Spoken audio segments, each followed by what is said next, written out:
to the comments there because I just saw one pop in. But let's get to this James Addiction story. So yesterday we talked a little bit about James Addiction and the big fight that brewed happened, whatever you want to call it, where Perry Farrell threw a punch at Dave Navarro, and Dave Navarro, they had to be broken up. And I believe at one point there was another member of the band that got in a couple of licks off of him, and it was just like the guitarist.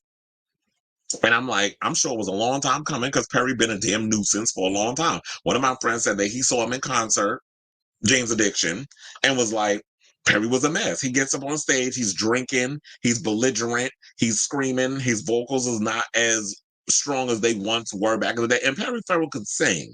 But the fact of the matter is, over the years, he's been a mess.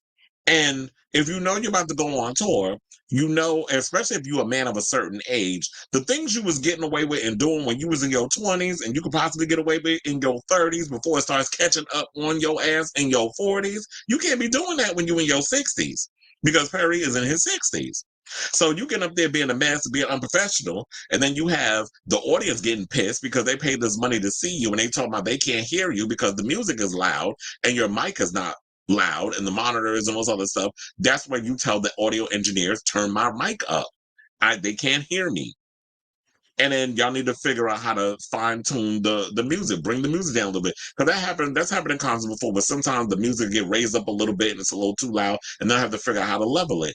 It happens all the time. Like things aren't always going to go perfect when you do a concert. So that's why you have the audio engineers who work the events that pretty much figure things out and fix the problem, but you sit up in here getting frustrated. So there was some underlying tension that was going on, and it just blew up over the weekend.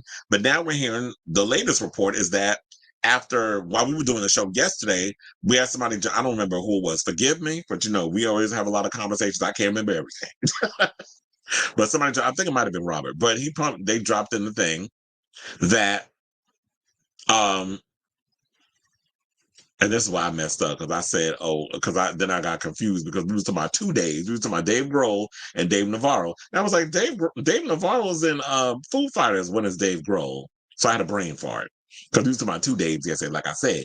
But then it comes to say that Dave Navarro pretty much put out a post that basically implied that he was dropping out of James Addiction. He wasn't coming back. He's like, after you put your hands on me, bitch, like I'm done. Like we not doing another. I'm not touring with you.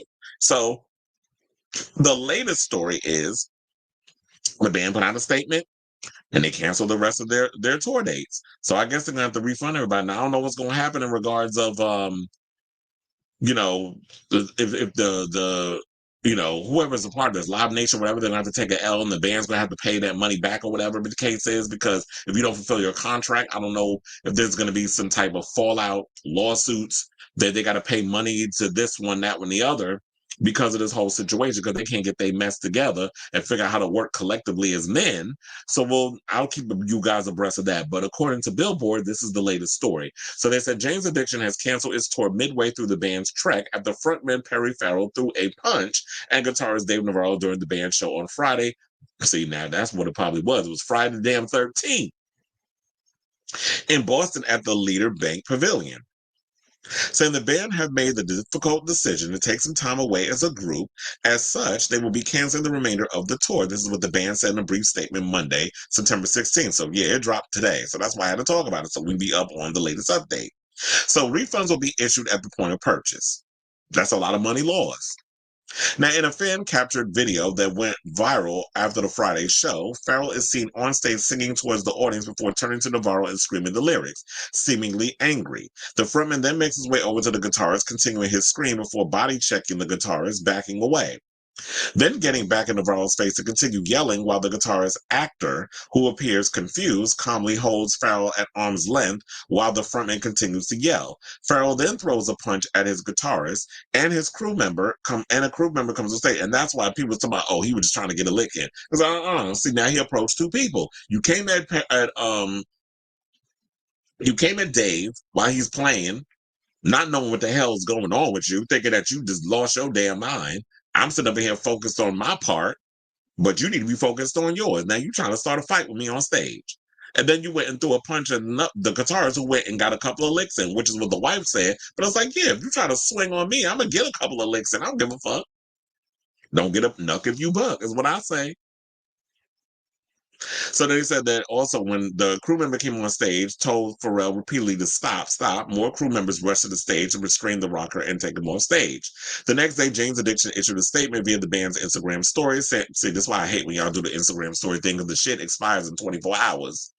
And to me, it's always like that whole situation when y'all do that. You and that broad that's in Scientology that's leading Linkin Park with the vocals. If a tree falls in the forest and you're not there to hear it, doesn't make a sound. That's what I always feel when y'all do these stupid Instagram story statements. Put it up on the main page and leave it there. But thank God for a screenshot, because that's how we get the evidence.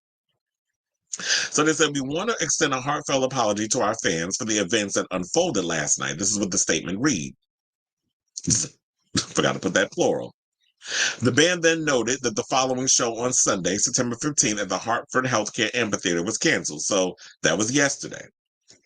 Now, Farrell's wife, Eddie Lou Farrell, shared a statement on her own Instagram after the altercation, posting a video of the altercation to explain how she saw the situation. Well, of course, you're going to take it for her husband, but let's entertain it. Clearly, there had been a lot of tension and animosity between the members. The magic that made the band so dynamic, she wrote, well, the dynamic was lit. Perry got up in Dave's face and body checked him. Well, at least she's being honest about that part. That basically her husband started it. You want to be starting something, you got to be starting something. Perry's frustration had been mounting night after night. He felt the stage volume had been extremely loud and his voice was being drowned out by the band. She also noted that her husband had been battling a sore throat and tinnitus. But when the audience in the first row started complaining up to Perry, cussing at him, and the band was playing too loud, and that they couldn't hear him, Perry lost it. She went on to praise Navarro for trying to de-escalate the situation, noting that the guitarist still looked handsome and cool. Well, he always gonna look good, Chad. In the middle of the night, in the middle of the fight, while her husband was a crazed beast for a little bit. Added Eddie, he finally did not calm down, but did break down and cried and cried. I still don't understand that last part. You're talking about he finally did not calm down. You have to calm down eventually. From, in going from rage to being emotional and then start crying. But I'm like, sis, are you trying to sleep with Dave? Because you talking about he was looking all sexy and stuff. He's looking all sexy in the pale moonlight. While he going at it with my husband. I think she wants some of that Navarro meat.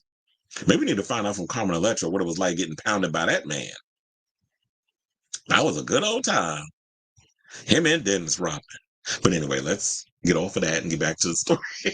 So Jane's Addiction, who logged one song on the Billboard Hot 100 and 3 #1 hits on the alternative airplay charts since forming in the mid-'80s, was about halfway through its tour alongside Love and Rockets. The tour, produced by Live Nation, had been scheduled to conclude on October 16th at the YouTube Theater in LA. So they had literally another month to go on their tour before the situation happened. So unfortunately, it's not happening. They gotta, I guess, whatever's gonna happen with that. Now, my thing is, if Live Nation is producing this, is there gonna be sort of like a bill that is gonna have to be footed by Jane's Addiction because y'all canceling? When you're almost at the third part, you're almost at the, what is it, the end of the track. You're almost there at the finish line. And now you're not able to conclude because y'all can't get along. When it's just simple that if there's any kind of issues, any tech issues, you could have worked that out with the audio engineer. As soon as you finish that song, you'll be like, I'm sorry. Can somebody work on, can we have the mic turn up or whatever the case is? The people in the audience are saying they can't hear me. If somebody can get that done, that would be great. There's a way that you can go about things. But from what I've been hearing is that Perry's been belligerent on stage. He's been drunk. There's probably a lot of stuff going on. You're not taking care of your voice by downing bottles of wine when you're supposed to be performing. Now, if you are here and you really care about your instrument, and yes, your voice is your instrument, even if you don't play a guitar, you don't play any kind of other instrument, you're singing, you being up there singing, that is your instrument. You need to take care of your instrument. Like people take care of their guitar, like they take care of their piano, like they take care of their bass, like they take care of their violin, or whatever instrument you use. You shouldn't be destroying your instrument with alcohol. So maybe he needed to try to take things into consideration on working on getting what he need to get done instead of taking it out on the band. Now, if there was stuff that was going on behind the scenes that we not privy to, that it just blew up on stage, then that's a whole nother conversation.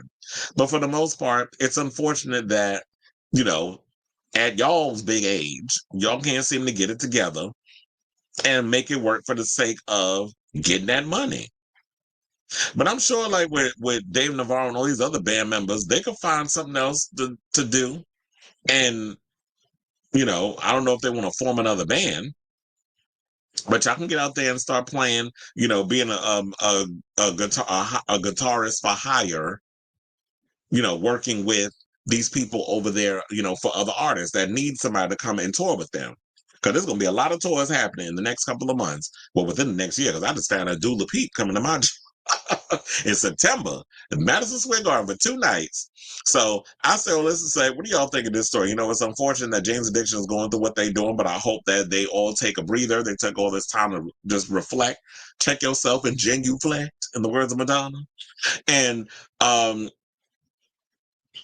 also that Perry gets himself together in regards of like whatever he got going on within himself and get that voice on point, whatever case. But look, some from what I was hearing is that the other band that they on tour with is a better band anyway, so maybe they can continue doing the tour. And I don't know, it might be a little last minute to bring somebody else on, but I don't know what's going to happen with the other band. Are they going to continue the tour and then not have James Addiction a part of it? And we'll see how well that does, which is them. So it's a whole lot of questions that I guess is just gonna have to go unanswered for the time being. But